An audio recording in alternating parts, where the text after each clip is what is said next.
तो फीमेल्स के पास राइट्स की कमी तो नहीं है, लेकिन इन्फॉर्मेशन की कमी जरूर है, क्योंकि अगर आपको पता हो कि आपको कितने राइट्स दिए गए हैं तो किसी भी लड़के की हिम्मत नहीं हो आपकी तरफ आंख उठाकर देखने की। सबसे पहला आता है right to safety, IPC section 354D, जिसमें आता है स्टॉकिंग, मैसेजेस कॉल्स करना, पीछा करना, फॉलो करना हर जगह पर, ये एक नॉन वायलेबल ऑफेंस है।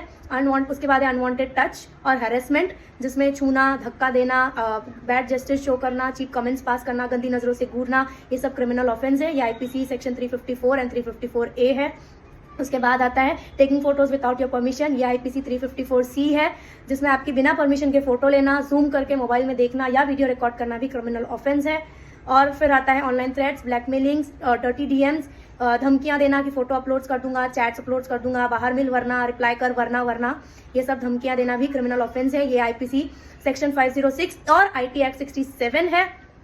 इसके बाद आता है zero FIR, most dangerous for man, क्योंकि इसमें पुलिस भी आपको नहीं बोल सकती कि ये हमारे एरिया के अंडर नहीं है। जिस एरिया की पुलिस चौकी, जिस एरिया के आप हो उसी एरिया की पुलिस चौकी में जाके कंप्लेंट फाइल करो, ऐसा नहीं हो सकता है। फिर आता है right to privacy section 228A, कि अगर आप चाहते हो कि आपका नाम, आपकी फोटो, आपकी आइडेंटिटी रिवील ना हो तो कोई भी मीडिया, कोई भी पुलिस आपकी आइडेंटिटी रिवील नहीं कर सकती है। फिर आता है स्टेटमेंट के लिए फीमेल ऑफिसर्स को स्टेटमेंट देना, तो अगर ये सब सेक्सुअल केसेस में और अब्यूज वाले केसेस में आप फीमेल्स ऑफिसर्स को अपना स्टेटमेंट दे सकते हो। और आता है डोमेस्टिक वायलेंस, DV एक्ट 2005, जिसमें डोमेस्टिक वायलेंस फिजिकली नहीं, मेंटली, इमोशनली और इवन फाइनेंशियली अब्यूज भी क्रिमिनल है, क्रिमिनल ऑफेंस है, क्राइम है। उसके बाद में आता है फ्री लीगल एड, जिसमें लीगल सर्विस अथॉरिटी एक्ट 1987 के हर फीमेल को फ्री लॉयर मिलेगा।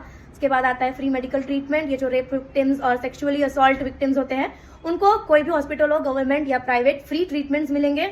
और इसके बाद आते हैं right to stay in marital home, चाहे कुछ भी हो जाए, आपका हस्बैंड आपको घर से बाहर नहीं निकाल सकता है, भले ही वो प्रॉपर्टी, वो घर उसके नाम पे हो या उसके किसी फैमिली मेंबर्स के नाम पे हो।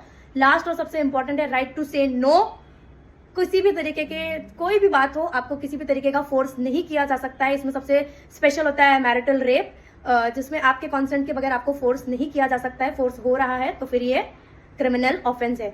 तो अगर आपको आपके राइट्स के बारे में पता हो ना, तो फिर किसी भी लड़के की हिम्मत ना हो लाइन क्रॉस करने की।